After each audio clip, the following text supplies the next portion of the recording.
不少人觉得新加坡公共交通运营的特别稳，甚至有人觉得这套体系几乎稳赚不出错。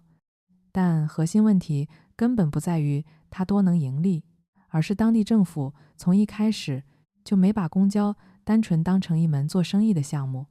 很多城市，包括伦敦，都会把巴士业务外包出去，看着模式差不多，内里的运营逻辑天差地别。决定两套公交体系差距的，从来不是哪家公司雇司机，谁来运营车辆，核心是资产归属、线路规划、补贴发放、统一服务标准，这些核心权限握在谁手里。而且现在这套顺畅的公交网络也不是新加坡天生就有的。早年私营巴士各家互相抢客源，线路杂乱，发车不准，服务参差不齐，是政府一步步整合整改，才变成如今的样子。咱们日常在祖屋楼下等公交，没人关心复杂理论，最实在的诉求无非3点：车能不能准时到，换乘方不方便，家门口最后1公里好不好解决。今天就好好拆解同一个公交外包模式。为什么新加坡能理顺早年混乱的巴士行业，做出准点、统一、靠谱的公共交通？反观伦敦公交体系，运营压力却一年比一年大。正在新加坡通勤的朋友，你们最头疼公交哪件事？车费涨价、班次不准，还是最后1公里出行麻烦？评论区聊聊。对新加坡而言，公共交通的价值远不止顺利抵达目的地，居民的日常通勤、子女就学、老人就医，乃至大家选择住宅的区位，都高度依赖整套交通系统的稳定度。受制于狭小国土、高昂拥车门槛与有限道路资源，私家车无法成为主流出行方式。公交与地铁并非出行补充，而是支撑城市运转的核心载体。多数工薪家庭的晨间通勤往往由多种方式拼接而成：祖屋步行至巴士站，换乘地铁，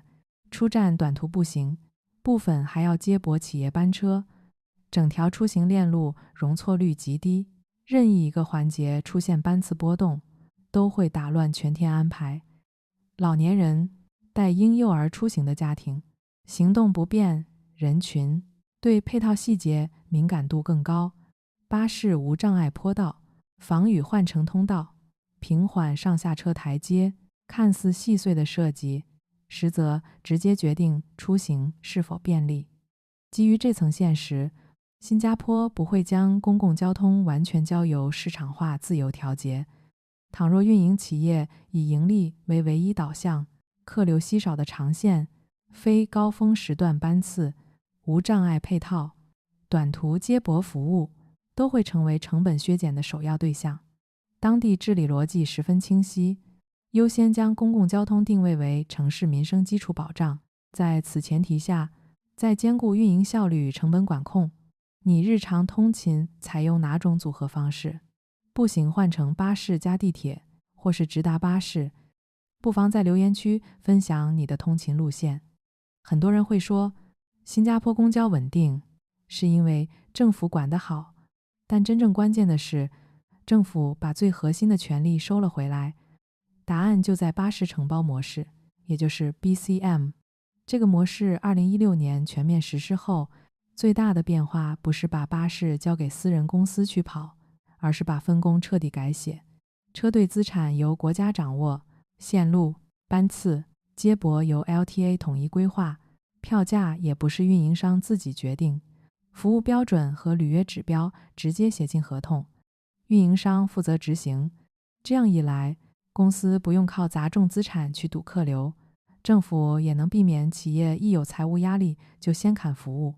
竞争重点也从抢乘客变成比谁更能稳定履约，达到合同要求。乘客平时看到的是不同品牌，但真正决定你家楼下那趟车准不准，接不接地铁，会不会保留的，其实是背后的规则设计。所以新加坡交通稳不是市场自己跑出来的结果，而是规则先定好，再让市场在框架里发挥效率。你觉得公共交通更像商业服务，还是更像水电这种必须由政府强力主导的基础系统？接下来要把稳赚不赔这4个字拆开，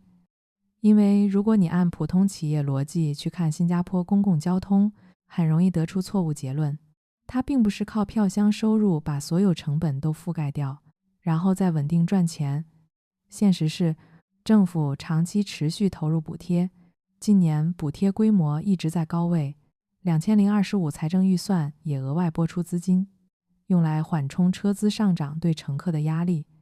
这说明政府买的不是一门自负盈亏的生意，而是一套社会运行能力。他买到的是更低的拥车压力，更稳定的劳动力流动，更高的土地利用效率，还有更低的家庭摩擦成本。像综合交通枢纽和无障碍改造，看起来只是换乘更顺，少淋雨，少绕路，但对长者、照护家庭和每天赶时间的人来说，差别非常实际。一个系统如果只看账面利润，很多短期不赚钱但生活里离不开的部分，最先就会被压缩。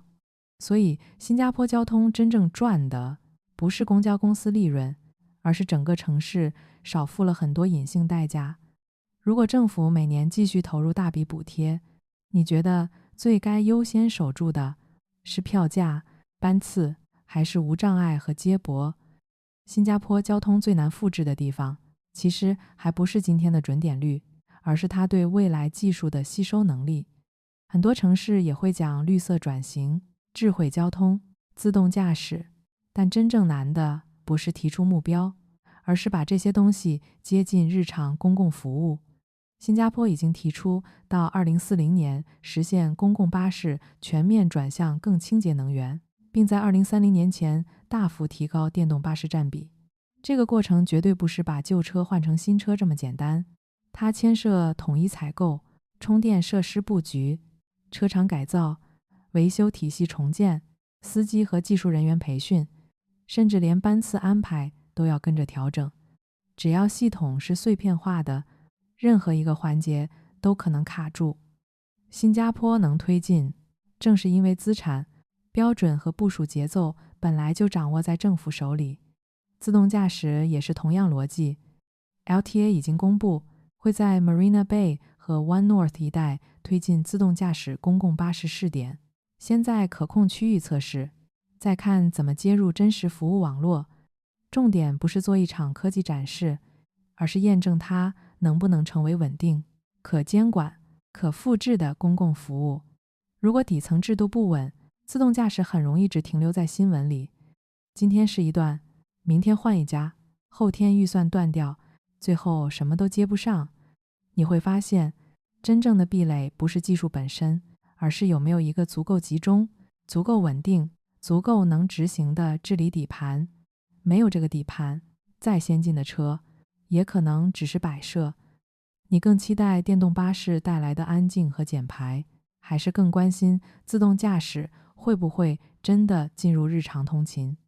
所以这期真正的结论不是新加坡交通有多神，而是它很早就做了一个很清楚的取舍。有些领域不能等市场自己慢慢试错，公共交通就是其中一个。伦敦模式现在吃力，不代表它什么都做错了，而是它面对的财政、治理和协调条件和新加坡本来就不一样。反过来看，新加坡能稳，也不是没有代价。它靠的是长期补贴、集中规划、强执行，还有公众对这种安排的接受度。但正因为这些条件同时存在，它才形成了一道很深的体制壁垒。最值得学的不是表面效率，而是一个城市有没有能力判断哪些东西必须优先守住可达性、可负担性和长期稳定。如果你想继续看我拆新加坡车资机制、COE 和公共交通的关系，或者 MRT 和巴士到底怎么分工，欢迎在评论区留言。想持续看新加坡政策和热点解析，记得订阅频道，打开小铃铛，